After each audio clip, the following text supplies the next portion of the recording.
देवियों और सज्जनों, नमस्कार।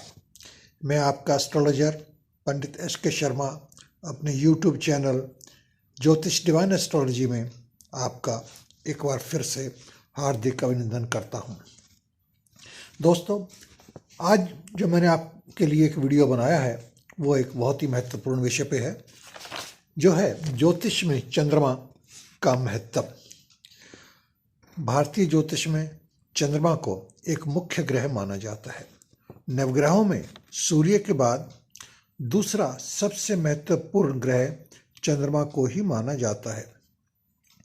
ज्योतिष में चंद्रमा अनेक महत्वपूर्ण वस्तुओं का कारक माना जाता है, जिनका वर्णन हम आगे चलकर करेंगे। सर्वप्रथम आप ये जान लें कि चंद्रमा आपके जीवन का एक बहुत ही महत्वपूर्ण ग्रह है। यह आपके मन को कंट्रोल करता है और आप जानते हैं कि हमारे जीवन में सब कुछ जो हमारा मन चाहता है उसके मुताबिक ही हम करते हैं। इसीलिए चंद्रमा को इतना अधिक महत्व दिया जाता है कि यह हमारे मन को कंट्रोल करता है। आपकी मानसिकता कैसी है, आपकी विचारधारा कैसी है, आपकी नेचर कैसी है, ये सारे पहलू चंद्रमा के कंट्रोल में ही आते हैं। आपकी जन्म कुंडली में अगर चंद्रमा क्षीण है और अन्य ग्रह बली हैं, तो बली ग्रह भी अपना प्रभाव पूर्ण रूप से आपको नहीं दे पाएंगे। पहले आप ये जान लीजिए कि आपकी कुंडली में चंद्रमा का बली और बलहीन होना कैसे पता लगाया जाता है। शुक्ल पक्ष की पंचमी से लेकर कृष्ण पक्ष की पंचमी तक चंद्रमा बलवान अवस्था में माना जाता है। कृष्ण पक्ष की पंचमी से लेकर अमावस तक चंद्रमा को बलहीन माना जाता है। इसके अलावा चंद्रमा अगर किसी भी शुभ ग्रह की युति में है तो इसे बल मिल जाता है। सूर्य और बुध को चंद्रमा का परम मित्र माना जाता है, जबकि मंगल, गुरु, शुक्र और शनि के साथ ये सम योग बनाता है। समयोग से मतलब ना अच्छा ना बुरा, न्यूट्रल माना जाता है। चंद्रमा की किसी भी अन्य ग्रह से शत्रुता नहीं होती, परंतु कुछ अन्य ग्रह जैसे कि बुध, शुक्र, शनि, राहु, केतु चंद्रमा को अपना शत्रु मानते हैं, लेकिन चंद्रमा किसी को भी अपना शत्रु नहीं मानता। चंद्रमा ग्रहों में सबसे तेज गतिमान ग्रह माना जाता है। लगभग 2.25 दिनों में ये अपनी राशि परिवर्तन कर लेता है। चंद्रमा एक चर ग्रह है, मुख्यतः हमारे मन और बुद्धि को कंट्रोल करते हैं। चंद्रमा की गति बहुत तेज होती है, इसीलिए चंद्रमा को बहुत चंचल माना जाता है। हम अपने प्रैक्टिकल जीवन में भी देख सकते हैं कि चंद्रमा का असर हर जातक पर बहुत शीघ्र ही बदलता रहता है।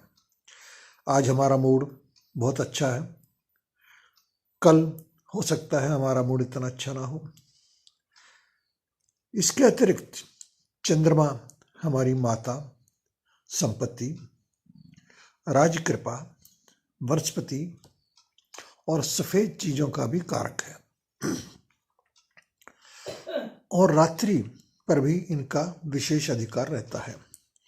यदि कोई उच्च और मित्र ग्रह चंद्रमा को देखता है और उसे बल देता है तो यह एक राजयोग का निर्माण भी कर सकता है। चंद्रमा की उच्च राशि वृष मानी जाती है और कर्क इनकी अपनी राशि है, और 8वीं राशि यानी वृश्चिक में ये नीच अवस्था को प्राप्त हो जाते हैं। 8वीं राशि में चंद्रमा का होना तकरीबन अच्छा नहीं माना जाता। विष्णुोत्तरी दशा में इनकी अवधि 10 साल की मानी जाती है। ज्योतिष की मान्यता है कि सूर्य हमारी आत्मा का कारक है और चंद्रमा हमारे मन का कारक है। जिन जातकों की कुंडली में चंद्रमा कमजोर हो या पापी ग्रह के साथ हो, विशेष तौर पर राहु या केतु के संग हो, तो स्थिति बहुत ही जटिल बन जाती है। खासतौर पर मानसिक रोगी, अपराधी, पागल, अतिक्रोधी जातकों की कुंडली में मुख्य कारण चंद्रमा की स्थिति का कमजोर होना ही माना जाता है। आपकी कुंडली में अगर चंद्रमा कुंडली के भाव नंबर 1, 2, 3 में हो तो ये तकरीबन ठीक माना जाता है। चौथे हाउस में चंद्रमा की स्थिति ठीक नहीं मानी जा सकती। भाव नंबर 5, 6, 7 में हो तो भी तकरीबन नॉर्मल हम इसे कह सकते हैं, परंतु 8वां स्थान चंद्रमा के लिए ठीक नहीं है। 9वें व 10वें और 11वें स्थान में भी चंद्रमा की स्थिति ठीक हो सकती है, क्योंकि ये बाकी ग्रहों की स्थिति पर भी निर्भर करता है। अगर चंद्रमा आपकी कुंडली के 12वें स्थान में बैठा है तो यह भी एक अच्छी स्थिति नहीं है। अगर आपकी जन्म कुंडली में चंद्रमा राहु और केतु के साथ बैठा है तो यह एक बहुत ही विकट स्थिति बनती है और इसे ग्रहण योग भी माना जाता है। अगर राहु के साथ चंद्रमा की युति है तो एक बात निश्चित हो जाएगी कि जातक की मानसिक अवस्था सामान्य नहीं है। विशेष तौर पर जब जब चंद्रमा अपनी स्थिति बदलता है या जिस राशि के अनुसार उसकी मित्रता या शत्रुता है उसमें होता है, और इससे भी अधिक जब पूर्णिमा आती है या अमावस्या आती है तो जातक के दिमाग पर राहु और चंद्रमा के कॉम्बिनेशन का बहुत अधिक नकारात्मक प्रभाव पड़ता है। ऐसी स्थिति में अनेक प्रकार तो स्थिति यहाँ तक आ जाती है कि बड़े बड़े अपराध तक जातक कर बैठता है।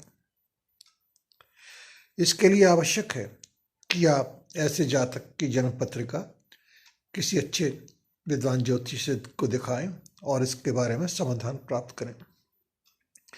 चंद्रमा की धातु चांदी और इसका नग मोती माना जाता है। दोस्तों, आपकी जन्म कुंडली में चंद्रमा की स्थिति पर ही बहुत कुछ बातें निर्भर करती हैं। तो इसलिए अगर आपकी कुंडली में चंद्रमा की स्थिति ठीक नहीं है तो आप इसे आसानी से ना लें, थोड़ा सीरियस होकर इसका उपाय करवाना आपके लिए आवश्यक हो जाता है। चंद्रमा अगर आपकी कुंडली में ठीक है तो आपके जीवन में किए हुए निर्णय भी ठीक होंगे। चंद्रमा ठीक नहीं है तो आप अपने जीवन में सही निर्णय नहीं ले पाएंगे। आपका लाभ हानि, आपकी मान प्रतिष्ठा और जीवन के बहुत बड़े बड़े निर्णय चंद्रमा की स्थिति पर ही निर्भर करते हैं।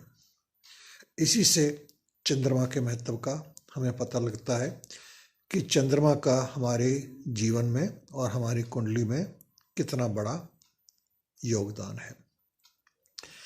तो दोस्तों, ये थी चंद्रमा के बारे में कुछ जानकारी जो मैंने आपके लिए तैयार की है। उम्मीद करता हूँ कि आपको ये पोस्ट अवश्य पसंद आएगी। अगर पसंद आई है तो कृपया लाइक का बटन अवश्य दबाएं और वीडियो को अधिक से अधिक शेयर भी करें। अगर आपके मन में इस वीडियो के बारे में कोई शंका है तो आप कमेंट बॉक्स में अपने कमेंट भी हमें भिजवा सकते हैं। अगर आप कोई प्रश्न हमसे पूछना चाहते हैं तो वो भी आप कमेंट बॉक्स में या व्हाट्सएप में या ईमेल द्वारा, ये सारी जानकारी हमने अपने साइट पे दी हुई है, आप वहाँ से देख सकते हैं। आप चाहें तो हमें ट्विटर, इंस्टाग्राम आदि पे भी फॉलो कर सकते हैं। अब आपसे आज्ञा चाहता हूँ। सदैव की तरह आपके मंगल की कामना करते हैं। आप हमेशा प्रसन्न रहें, स्वस्थ रहें और हमारे आने वाली वीडियो देखते रहें।